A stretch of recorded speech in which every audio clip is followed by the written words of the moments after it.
Hello Booktube. So this is going to be my first video. I've decided to go ahead and start a Booktube channel, and it's just because I'm a strong reader. I love to read. I have to read daily, at least for an hour to 2 hours. This is just something that I like to do. I don't really like to watch TV. When I exercise, I like to read when I'm on the treadmill. And so I read a lot, and so I have a lot to talk about. While my kids and my husband, they of course, they're not really readers. They enjoy reading, but not as much as me.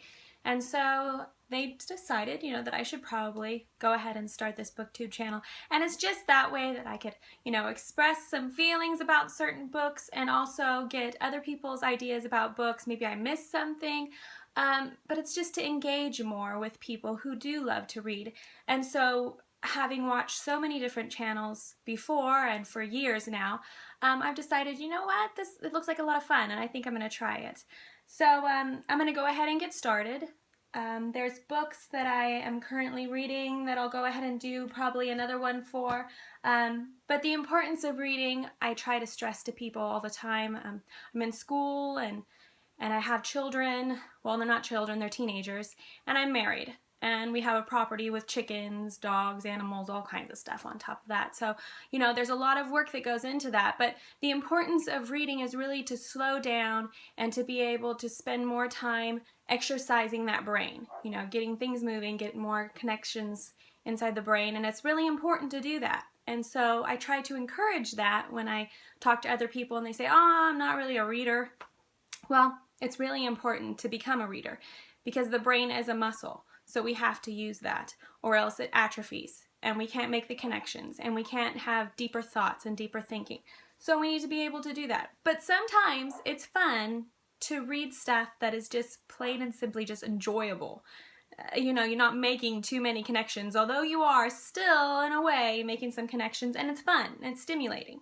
So last month, for June, I read a total of, I want to say 5 books, but of course there's other ones that I couldn't finish. I read 2 Stephen Kings, which I haven't read him since It, and that one was kind of tough because he's very wordy, and I think it was over 1,000 pages or close to 2,000 pages, so I couldn't read the last 100. I just got too overwhelming. I knew how it ended, but it was still a good novel. He just went too many different directions. So I read last month a shorter one of his novellas, and it's The Mist. This one was pretty good, I have to say, although there was a part in it that I didn't really like, between him and a woman, the main protagonist and a woman, sleeping together after just being stuck in this grocery store for like 2 days, and they decide to sleep together even though he's married. It didn't make any sense. Even though his kid is like right around on the next aisle, he's going to go ahead and, sleep with her. So that was kind of silly. But this was pretty good though. It reminded me of H.P. Lovecraft, who I love, and it was kind of, I think, an homage to his writings, because there was Lovecraftian type of aliens in it, and I believe he had said something about the alien looking like something out of a Lovecraft horror.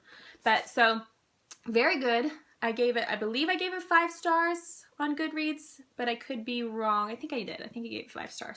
I couldn't find anything wrong with it other than just that one scene that should have been cut out.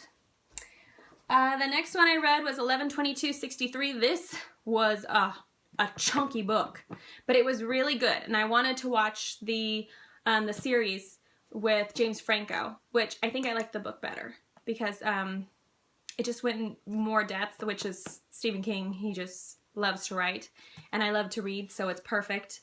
But this, I have to say, was one of his better works from the ones that I've read before. I didn't pick this up for years, and then finally having done it, I'm so glad I did it. I want to say it took me about a week to do, but it was really good. I highly recommend this one. I think I gave this one a 5.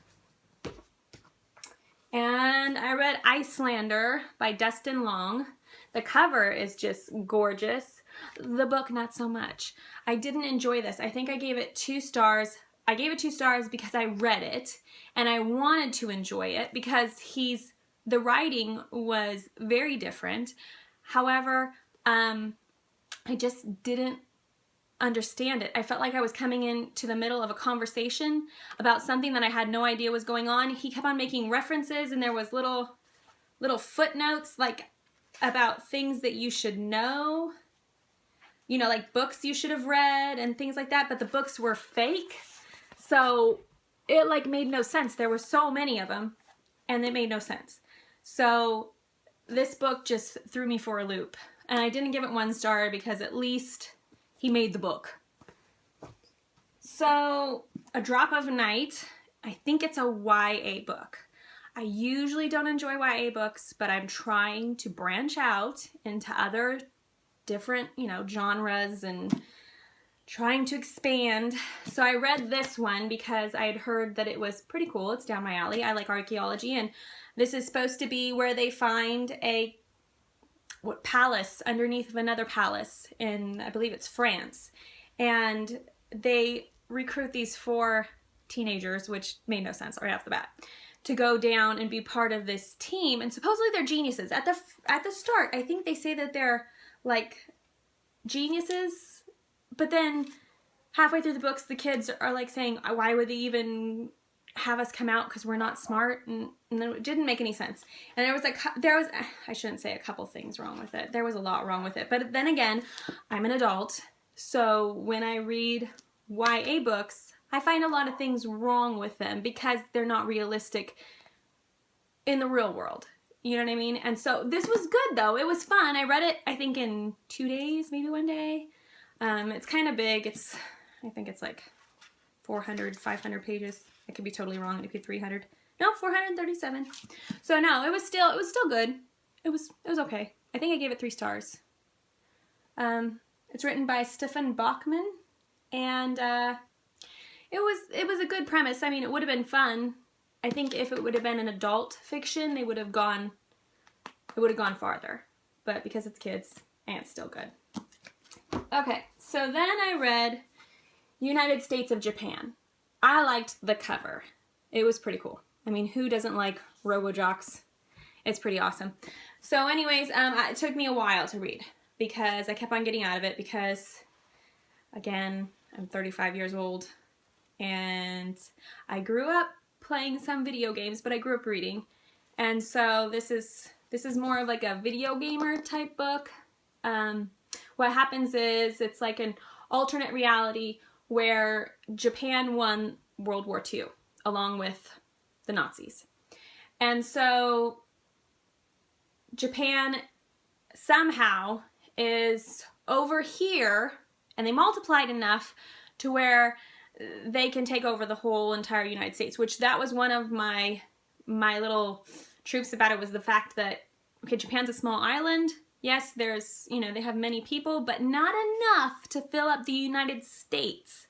And so, you know, Britain had a hard time keeping control of the United States when there was just colonies. So how a little tiny island can completely control the United States and all the people on it just threw me for a loop. Like, no, that's not even possible. And even go down to Mexico. They had Mexico as well. So, you know, these robo things I can understand. But in the book, there was Japanese people all over the place, and a lot of them came from Japan, which that didn't make any sense. You know, there's not enough people in that short amount of time to, you know,